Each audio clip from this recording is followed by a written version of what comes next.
Adım Aynur Cəfərdir. Ağdam rayonunun Avdaqılablı kəndində doğulmuşam. Qarabağdan məcburi köçkünəm və bu gün Qarabağda müharibədən öncə, müharibədən sonra və hazırki proseslərlə bağlı öz hisslərimi bölüşmək istəyirəm.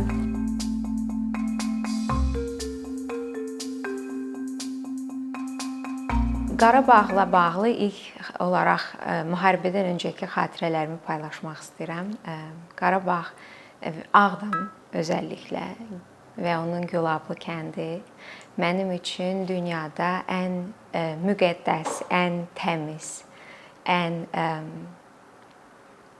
ülvi bir yerdir və baxmayaraq ki, müharibəni yaşatdı bizə oradakı proseslər, Qarabağ mənim üçün yenə də, Ağdam və onun Gülablı kəndi mənim üçün yenə də eyni müqəddəs, eyni ülvi bir yerdir. Müharibədən öncəki Ağdamı xatırlayanda mən heç bir tərəddüdsüz deyə bilərəm ki, mənim həyatımın ən qayğısız illəridir o illər. Kəndimizlə bağlı çoxdur xatirələrim və ən önəmli xatirələrimdən biri onun necə gözəl olmasıdır. Qarabağ mənim yaddaşımda yamyaşıl, cənnət kimi, havası gözəl, suyu tərtəmiz, buz kimi və insanları çox mehriban. Belə bir yer kimi xatırlayıram Ağdamı və onun Gülablı kəndini, bizim kəndimizi. Mən uşaqlıqdan belə çox hər şeyə maraq göstərən biri idim və gəzməyi çox sevirdim. Və ən əsas xatirələrimdən biri, xüsusilə yay aylarında mən kəndimizin ortasında gəzirdim. Düşürdüm kəndin aralığında, aralıq küçələrdə gəzirdim. Bu mənim ən gözəl xatirələrimdən biridir. Çünki hər addımını, kəndimizin hər addımını o yaşlarımda kəşf etməyim mənə kömək oldu ki, müharibədən sonra da mən o xatirələrimi, o yaddaşımı həmişə tər saxlayım və unutmayım kəndimizi. Ən çox getməyi xoşladığım yerlərdən biri bizim bulağımız var idi. Nolu Kəhriz deyirdik ora.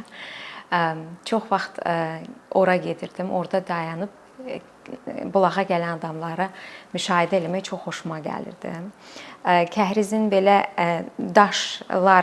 daşlardan düzəldilmişdi və bir tərəfi belə qalın daş idi. Ortasında su yığılırdı və su həmin hissə ilə gəlib axıb gedirdi və orada qadınlar gətirib həmişə palaz xalı yuyurdular və onu oturub həmişə seyr eləmək çox xoşuma gəlirdi. Necə o xalını qatlayırdılar, yuyurdular, sabunlayırdılar, sonra su ilə axıdırdılar, təzədən bunu qat-qat eləyib axıra qədər başa çatdırırdılar və o prosesi oturub izləmək niyə görəsə mənim çox xoşuma gəlirdi. Və o kəhrizimizin yanından da çay axırdı, çay gəlib bizim evin qarşısından keçib gedirdi. Bizim çox böyük, gözəl bağımız, bağçamız var idi. Yamyaşıl idi. Ağaclarımızın yerini belə xatırlayıram. Bütün ağaclarımızın demək olar ki, yerini belə xatırlayıram. Böyük tut ağacı var idi evimizin qarşısında və böyük eyvanımız var idi evin qarşısında. O eyvanın bir küncündə alça ağacımız var idi. Alçanın budaqları eyvana tökülürdü və yazda yaşıl iri turş alçalar olurdu. Mən bacımla, qardaşlarımla orada həmişə duzu götürüb otururduq və oradan eyvanda otururduq. Oradan alçaları dərib duza batırıb yeyirdik. Yazın gəlişini bəlkə də alçaya görə də xüsusilə səbirsizliklə gözləyirdim. Və həmin eyvanın bir tərəfində də hovuzumuz var idi. Atam həmişə qarpız alıb gətirirdi yayda.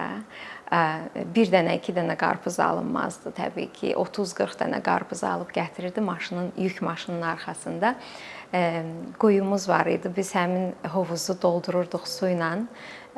Qarpızları o hovuzun içinə tökürdük. Orada sərinləşirdi hamısı. Ondan sonra yataqların altına düzürdük.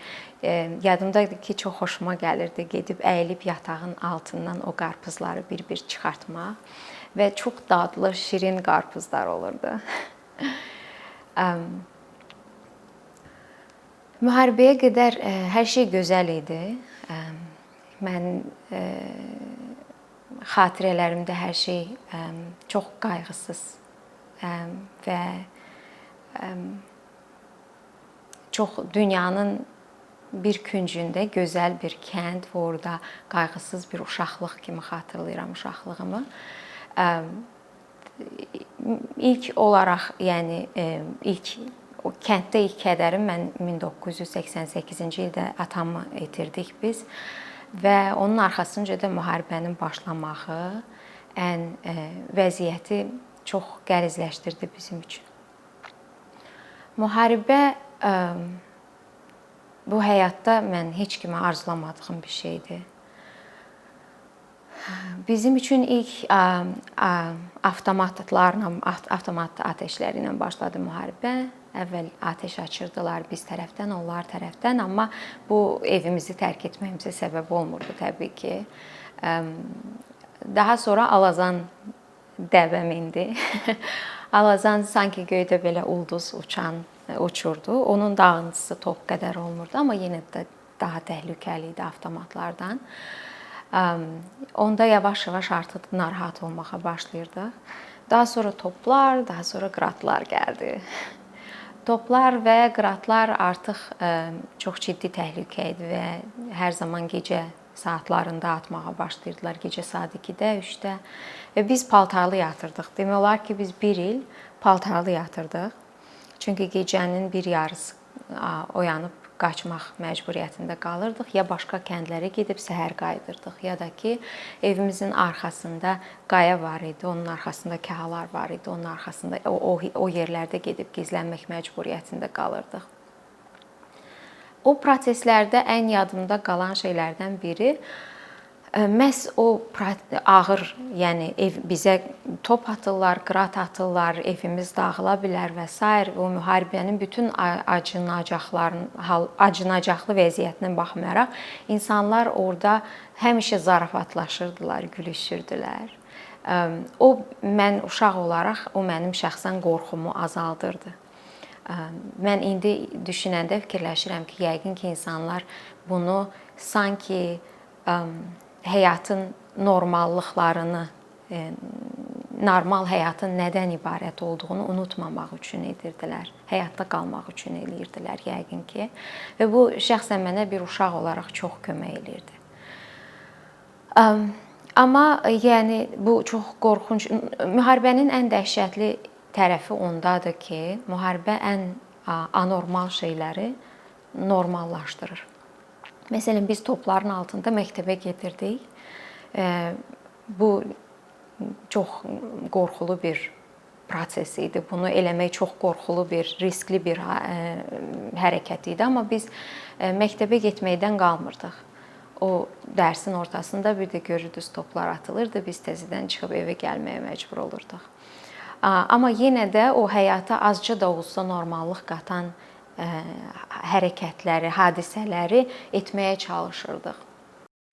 Amma xüsusilə gecələr toplar atılanda mənim reaksiyam, mən sanki indi düşünəndə, hisslərimi xatırlayanda qorxmurdum sanki, amma qorxumu fərqli reaksiya ilə göstərirdim. Mən gecə toplar atılmağa, qıratlar atılmağa başlayanda mənim ayağım tutulurdu.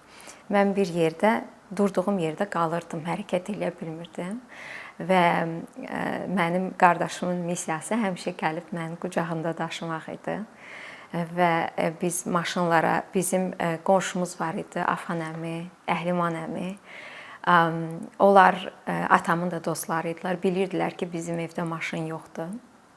Onlar öz uşaqlarını götürəndən sonra, ailələrini götürəndən sonra həmin gəlib birinci bizi götürürdülər və təbii ki, işıqları, maşının işıqlarını yandırmırdılar. Çünki hədəf almaq çox asan olurdu və biz o şəkildə gecə qaçıb gedirdik. Hansısa başqa bir kənddə ya maşında otururduq, ya kimisə evində, kimsə qapılarını açırdı, orada qalırdıq. Və biz bu şəkildə təxminən 1 il yarım, 2 ilə yaxın bu vəziyyətdə yaşadıq. Biz o qədər gecələr paltarlı yatırdıq ki, daha sonra işğaldan sonra biz Bakıya köçəndə mən paltarlı yatmağa israr edirdim. Anam çox çalışırdı ki, mən pijamalarımı geyinim, amma mən yorğan əlimə, ayağıma dəyəndə narahat olurdum. Çünki paltarlı yatmağa alışmışdım uzun müddət. Bu da əslində o müharibənin yaratdığı anormallıqlardan biri idi və buna alışmaq da sonradan hər normala alışmaq kimi vaxt apardı. Və hər normala da alışdıqmı heç onu da ondan da əmin deyiləm. Çünki müharibənin insana yaşatdığı ən dəhşətli şey, mən uşaq idim. Yəqin ki, bu uşaqların əksəriyyətində bu cür iz buraxır. Müharibə mənə biz sanki ikinci dərəcəli insanlarıq kimi təsiri bağışlayırdı. O cür məndə fikir formalaşdırırdı. Çünki bizə köməyə gəlirdilər, bəzən heç kim köməyə gəlmirdi və onda mən fikirləşirdim ki, yəqin ki, biz başqa insanlardan fərqli olaraq çox da dəyərli insanlar deyilik. Yəqin ki, bizim ölməyimiz heç nəyi dəyişdirməz və həyat olduğu kimi davam eləyər. İnsanın dəyərsiz hiss elətdirən bir məfhumdur bu. Sonra hətta məcburi köçkün kimi Bakıda məskunlaşanda da mən o hissi yaşayırdım. Necə yaşayırdım? Məsələn, məktəbə gedəndə fikirləşirdim ki, bu məktəb o uşaqlarındır. Bu məktəb mənim deyil və mən burada onlar prioritetdir, hər şey birinci onlar üçündür.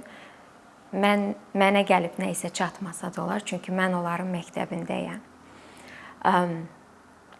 Bu heç də yaxşı bir hiss deyil və mən çox gec anladım, həyatımın çox sonrakı etaplarında anladım ki, bütün bu hisslər mənim şuur altıma oturub və məni uzun müddət idarə edib. Gündəlik həyatımı, gündəlik seçimlərimi və s. Və bunun fərqinə vardıqdan sonra mən onun üzərində işləyib onu dəyişməyə çalışdım. Və mən güman edirəm ki, bir çox mənim kimi uşaqlar, kimlər ki müharibəni yaşayıblar, onların da belə hissləri olub. Və müharibədən sonra təbii ki, ölkə elə bir vəziyyətdə idi ki, heç kim bizimlə hansısa işlər getmədi, hər hansı bir terapiya, psixoloqlarla iş və s. Yəni hamımız bilirik ki, heç kim o vəziyyətdə deyildi, heç kimin belə bir lüksü yox idi. Və yüz minlərlə insan müharibədən sonra da onun gətirdiyi ağır acılarla yaşamaq məcburiyyətində qaldı. Bütün bu proseslərdə ilk ciddi qorxumuz bizim Xocalı hadisələrində yarandı. Xocalı hadisələrindən sonra yarandı. Və mən Xocalının şahidlərini öz gözlərimlə görmüşəm. 27 fevral tarixində biz anamla Ağcabədiyə gedirdik xalamgilə və orada dayanacaqda dayanmışdıq, avtobus dayanacağında Ağdamda. Və bir neçə adam var idi dayanacaqda. Bir orta yaşlı bir qadın yanında bir oğlanla birlikdə bizə dayanacağa tərəf yaxınlaşdı. Qadının da, oğlanın da üstləri cırıq-cırıq idi. Üstlərindəki bütün paltarlar cırıq-cırıq idi. Sanki sürünmüşdülər yerdə, sanki it hücum eləmişdi onlara, belə yırtıcı heyvan hücum eləmişdi. Və hamı bunlara yaxınlaşdı, biz də yaxınlaşdıq ki, nə olub? Və qadın dedi ki, bu gecə bizi Xocalıda qırdılar. Və dedi ki, oğlunu göstərdi. Oğlan 18-19 yaşlarında olardı. Dedi ki, 9 o uşağımı dedi və ərimi gözümün qabağında güllələdilər dedi. Bir dənə bu uşaqla sağ çıxa bildik. Və mən o qadının simasını hələ də xatırlayıram. Və 11 yaşındaydım mən onda. Bir anlıq fikirləşdim ki, bu qadın necə ayaqda qala bilib, necə yaşaya bilir? Yəni onun dəhşətini mən ürəyimdə hiss elirdim. Biz ondan sonra da bir neçə Xocalı şahidinlə rastlaşdıq. Xocalı şahidlərinin ünsiyyətimiz oldu oradan sağ qalan insanlarla. Amma o qadının simasını mən heç vaxt unuda bilmədim. Və ondan sonra bizim üçün daha da çətinləşdi. Xocalı bilirsiniz, onların orada meşədən sağ çıxanların çoxu bizim kəndə gəlmişdi. Bizim kənddən Əsgəranın aşağısından onları bizim əsgərlər xilas eləmişdilər. Yəni gəlib çıxanları əsgərlər gətirmişdilər. Sonra da oradan Ağdam məscidinə getmişdilər. Ondan sonra biz daha ciddi qorxu içərisində yaşamağa başladıq. Və anam bir gün mətbəxdə bizi topladı, əl qumbarasını göstərdi və dedi ki, əgər bizə qarşı, yəni bizi əsir götürmək kimi bir hadisə baş versə, çünki bizim kənd erməni kəndləri ilə əhatə olunmuşdu və bir də ermənilərin yaşadığı kəndlərlə əhatə olunmuşdu. Bir çıxışımız var idi, o da Ağdama, balaca bir yol idi. Oranı rahatlıqla tutub bizə də eyni şey eləyə bilərdilər. Və anam bildirdi ki, biz əgər belə bir şey olsa, biz birlikdə toplanıb özümüzü intihar eləyəcəyik. Və biz bunu qəbul elirdik təbii ki. Mən uşaq idim, amma mən də eşidirdim insanlar danışanda ki, orada əsir düşən insanlara qarşı baş verən işgəncələr. Biz fikirləşirdik ki və qəbul elirdik ki, ləyaqətimizlə və əzab çəkmədən ölmək daha yaxşıdır. Və belə, yəni bu şəkildə bir müddət yaşadıq. Hətta ondan sonra artıq həmin ilin sonuna, 92-ci il, həmin müddəti bir sürə yaşadıq belə qorxu içində. Sonra bir gün əmim gəlmişdi və anam məni və bacımı dilə tutdu ki, biz Bakıya gedək əmimlə. Mən getmək istədim, çünki çox yorulmuşdum yəqin ki. Bacım getmək istəmirdi, amma məcbur olduq, getdik. Və nəticədə qərar verdik ki, yəni biz əmimlə gedək, bacımla mən əmimlə getməyə razılıq verdik. Bizim evin qapısı, darvazası yox idi, açıq idi. Və elə biraz aşağı yolla düşürdünüz və qalxırdınız, oradan dayanacağa gedirdik. Anam bizi yola saldı əmimlə və biz o yolu endik. Mən çöndüm, arxama baxdım.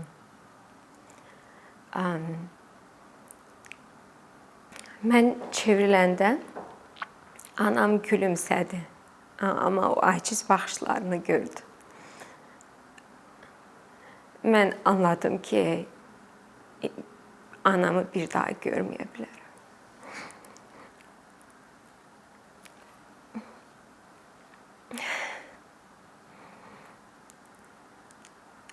Mən indi də dönüb arxama baxanda, həyatıma baxanda, yəqin ki, o an mənim həyatımın ən kədərli anıdır.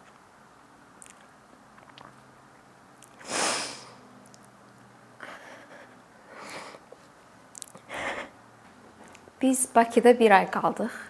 Sonra anam gəldi, bizi görməyə gəlmişdi. Amma biz çox darıxırdıq bacımla evimiz üçün, kəndimiz üçün, anam üçün xüsusilə də. Və anam gəldi, bizi aparmaq niyyəti yox idi, amma 2 gün qaldı və mən 2 gün ağladım. Xüsusilə sonuncu gün bir sutka mən ağladım. 24 saat mən durmadan ağladım ki, ya bizi də aparacaqsan, ya da ki, mən özümü 5-ci mərtəbədən atacağam. Drama elədim. Bacım da dedi ki, qayıtmaq istəyirik. Nəsə, anam məcbur oldu ki, bizi qaytarsın özü ilə. Çünki gördü ki, çox dərslik eləyirik. Və biz həmin gün gecə qatarla qayıtdıq və o gün mənim ad günüm idi. Çönüb arxama baxanda, yəqin ki, o mənim ən gözəl ad günüm idi. O qədər xoşbəxt idim ki, anamla olmağımıza və evimizə qayıtmağımıza. biz kəndə çatanda o qədər sevincliydim ki, evin qapılarının dəstəyini öpürdüm. Çox xoşbəxt. Ondan sonra bir neçə ay qaldıq və amma tez-tez gedirdik. Artıq 2 gün, 3 gün qalıb qayıdırdıq filan. Bir gündə yenə çox dəhşətli atəş etməyə başladılar. Heç durmadan toplar atırdılar, qıratlar atırdılar və bibimin yoldaşının kranı var idi. Biz hardasa bir 10 nəfər o kranın kabinkasına yerləşdik. Yenə danışa gülə getdik, çünki ümidliydik ki, qayıdacağıq. Yenə bu da növbəti hadisələrdən biridir. Amma getdik, ondan sonra qayıda bilmədik. Yəni o sonuncu çıxışımız oldu kənddən. Ondan sonra işğal elədilər. Və təbii ki, bu çox ağrılı idi. Mənim anam çox nikbin qadın idi və həmişə çalışırdı onu necəsə zarafata salsın. Deyirdi ki, ev, eşik heç birisindən çox pis olmur, amma evimizin podvalında anamın tutma turşuları var idi. Həmişə onu zarafat edirdi. Deyirdi ki, o tutma turşular məni çox yandırır. İndi ermənilər yeyib deyir ki, qəşəng düzəldib xanım. Həmişə onu zarafat edirdi və biz ondan sonra Bakıya köçdük. Bakıda əlimizdəki pulla biraz da qohumlarımız kömək elədi. Biz Sabunçuda köhnə bir binada 2 otaqlı, iç-içə 2 otaqlı, heç bir şəraiti olmayan bir evə köçdük. Çox köhnə ev idi. Yəni bizim kənddəki çox böyük, bağlı, bağçalı, gözəl evimiz var idi. Və 2 otaqda güclə, yəni o evdə biz 11 il yaşadıq və o evdə biz heç vaxt tarakanların kökünü kəsə bilmədik. O qədər pis, şəraitsiz, köhnə bir ev idi ki və buna alışmaq təbii ki, çox çətin idi bizim üçün. Bəlkə də şəhərlər fikirləşirdilər ki, biz kənddən gəlmişik, belə də şəhər mədəniyyətinə alışqın deyilik. Təbii ki, kəndin öz mədəniyyəti var, şəhərin öz mədəniyyəti. Amma mənim üçün Bakı mədəni şok idi. Mən başa düşə bilmirdim ki, yəni niyə insanların suyu evinə gəlməsin və yaxud da ki, necə ola bilər ki, insanın işığı və yaxud da ki, qazı saatla olsun və ən böyük mədəni şokum da mənim məktəb idi. Bizim kənddə çox gözəl məktəbimiz var. Məktəbin videoları da yayıldı bu yaxınlarda, məktəbimizə dəyməyiblər.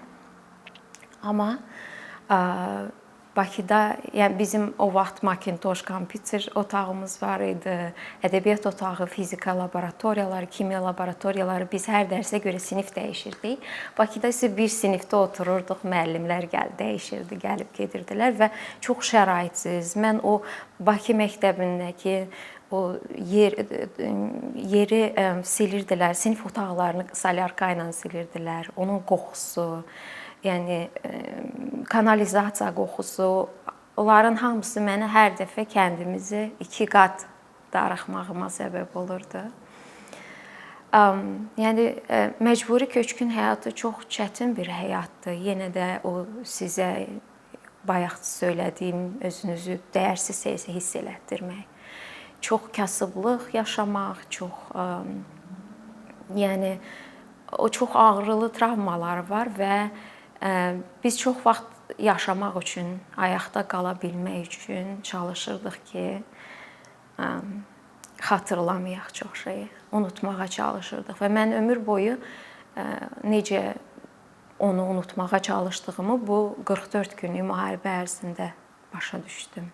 O travmaların hamısı bir-bir açılmağa başladı və unutmağa çalışdığım şeylər, unutduğum sandığım şeylər əslində beynimin bir köşəsində, şuur altında qaldığını hiss elədim.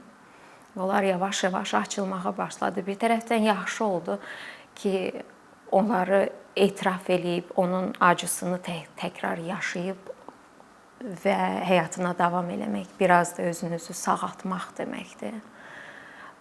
Bu baxımdan, yəni ingilis dilində bir söz var, closure, bir səhifənin bağlanması. mənim üçün şəxsən o səhifə açıq idi və bu proseslərdə sanki o səhifə qapandı. O səhifə qapandı. Mən kəndimizdə bizim atamın tikdiyi evimiz var idi və atamın atasının, anasının evi var idi həmin həyətdə. Nənəm yaşayırdı orada. O evin arxasında bir dənə taxta oturacaq var idi. Mən inanılmaz çox xəyalpərəst insan idim. İndi çox xəyalpərəst deyiləm. Mənə elə gəlir xəyallarımın çoxunu gerçəkləşdirmişəm, bəlkə ona görədir. Amma orada otururdum, kəndə baxırdı, oturacaqdan oturanda bütün kəndə baxırdı və mən orada həmişə xəyallar qururdum. Mənim ən çox qurduğum xəyal o idi ki, mən böyüyəcəm, hüquqşünas olacağam. 4 yaşımda qərar vermişəm hüquqşünas olmağı. O başqa bir hekayəsi var onun. Və həmişə o oturacaqda oturub fikirləşirdim ki, mən hüquqşünas olacağam və bütün dünyanı gəzəcəm. Böyük şəhərlərə gedəcəm, səyahət edəcəm. Çox sevirdim səyahət eləməyi. Və mən o xəyallarımı gerçəkləşdirdim. Mən bir çox ölkələri gəzdim, bir çox şəhərləri gəzdim, dünyanın mərkəzi sayılan şəhərlərdə oldum və s.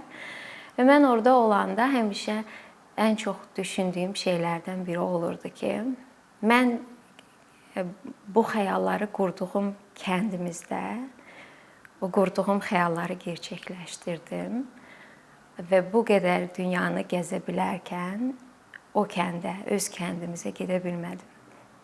Və onun acısını həmişə içimdə hiss elədim. Və bugün bizim kəndimiz azaddır.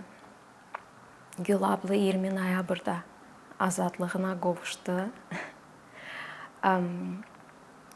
Evimizdən heç nə qalmayıb, heç bir şey qalmayıb. Və bir tək ağac qalıb. Armud ağacımızdır, səhv etmirəmsə. Sanki bizim izimizi silməyə çalışıblar və o ağac buna imkan verməyib. Dimdik dayanıb orada.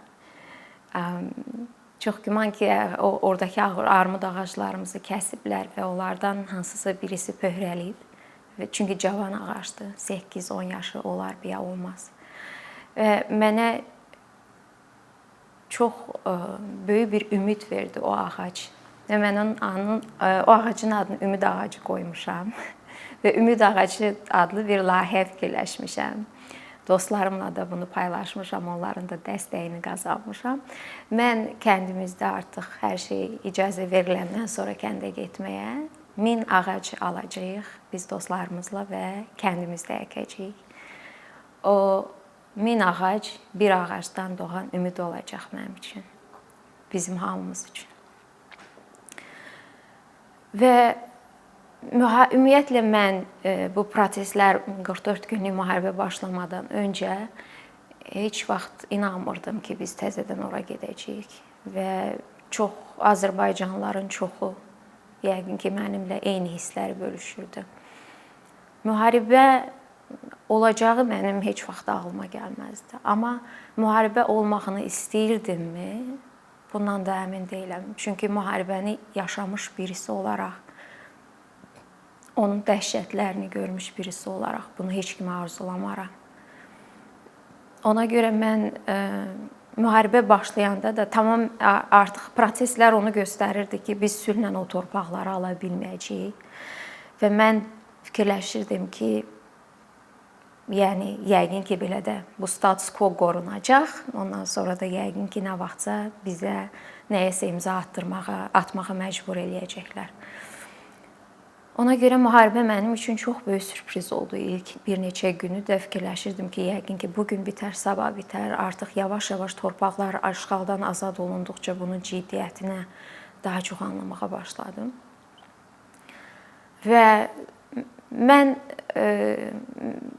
o birinci müharibəni yaşayıb, ailə üzvlərini itirən, yəni biz tamam köhnə bir evdə yaşayırdıq Bakıda, amma çoxlu insanlar tələbə yataqxanalarında 10 illərlə yaşadılar. Çadırlarda yaşadılar. Onlar evlərinə getmək istəyirdilər və müharibəni istəyirdilər. Onların içərisində çoxlu insanlar var idi, müharibəni istəyirdilər. Mən onların siz müharibə istəməyin, yəni onlara qınaya bilərdimmi? Qınaya bilməzdim, çünki onların hisslərini də başa düşürəm. Onları mühakimə eləmək haqqım yoxdur. Amma bir insanın həyatını itirməyə hələ mən minləri nəzər deyə bilmirəm. Yəni bir insanın həyatını belə itməsi çox böyük bir faciədir. Ona görə mənim üçün çox böyük dilemma idi bu proses başlayanda. Biz torpaqlarımızı almaq üçün bu müharibəni davam etməliyik, yoxsa insanların həyatını xilas olsun deyə bunu dayandırmalıyıq. Mən heç cür qərar verə bilmədim yəni hansının tərəfində dayananlar daha haqlıdılar. Hər ikisi haqlı idi məncə. Və bu gün də fikirləşəndə ki, yəni bizim torpaqlarımız qayıdıb, mənim kəndim işğaldan xilas olub 27 ildən sonra. Amma yenə də fikirləşəndə ki, bu qədər insan həyatını itirdi, onu dərindən o sevinci yaşamaq mənim üçün çox çətindir.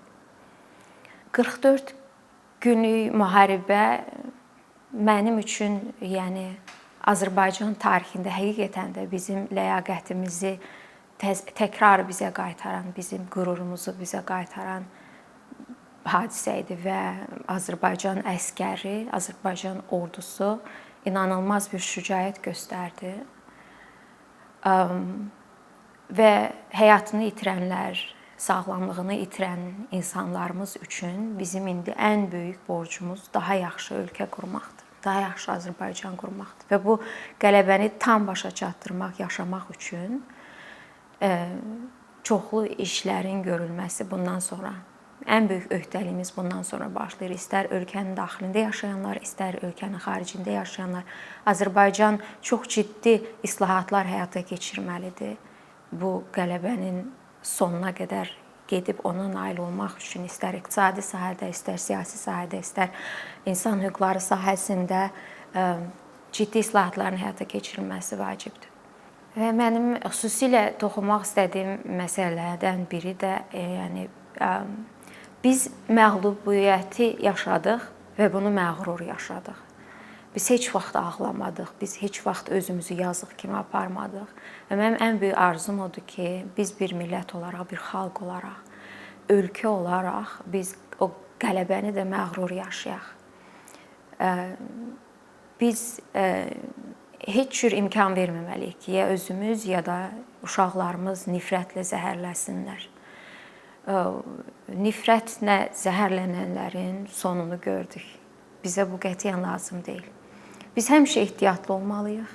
Çünki tarix boyu bizə bu xəyanət bir neçə dəfə olub. Biz həmişə ehtiyatlı olmalıyıq, diqqətli olmalıyıq, amma nifrəti də özümüzə yaxın buraxmamalıyıq. Biz daha gözəl bir ölkə, daha güclü bir ölkə, daha iqtisadi, siyasi rifahı yaxşı olan bir ölkə qurmalıyıq və Qarabağda, Yuxarı Qarabağda yaşayan ermənilərə də o mesajı verməliyik ki, siz burada təhlükəsiz yaşaya bilərsiniz. Mən inanıram ki, biz yenə də birlikdə yaşaya bilərik. Və Azərbaycanlığın ərazi bütövlüyü çərçivəsində birlikdə yaşaya bilərik. Biz Qarabağdan köçəndə, Bakıda o köhnə evdə məskunlaşanda bizim qonşumuz, qapı qonşumuz erməni qadın idi. Yaşlı, kimsəsiz qadın idi. Baxmayaraq ki, biz çox kasıb idik. Biz hər dəfə yeməyimiz çox olanda mənim anam o qadına pay verirdi. Mən bir dəfə soruşdum ki, niyə düşməni yedizdirir anam? Anam mənə çox acıqlandı və tənbihlədi məni. Dedi ki, o sənə şəxsi bir pislik eləməyib, səni düşmən deyəsən ona bir. İkincisi də ki, insanları hansısa etnik mənsubiyyətinə görə düşmən adlandırmaq yanlışdır. Mənim üçün həyatımda aldığım ən gözəl dərsdir. Və o dərs mənə heç vaxt imkan vermədi ki, mən nifrəti özümə yaxın buraxım.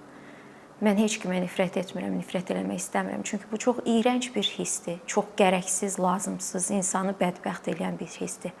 Mən istəyirəm ki, bizim xalqımız da bu nifrətdən uzaq olsun. Mən sevginin qalib gələcəyinə inanıram.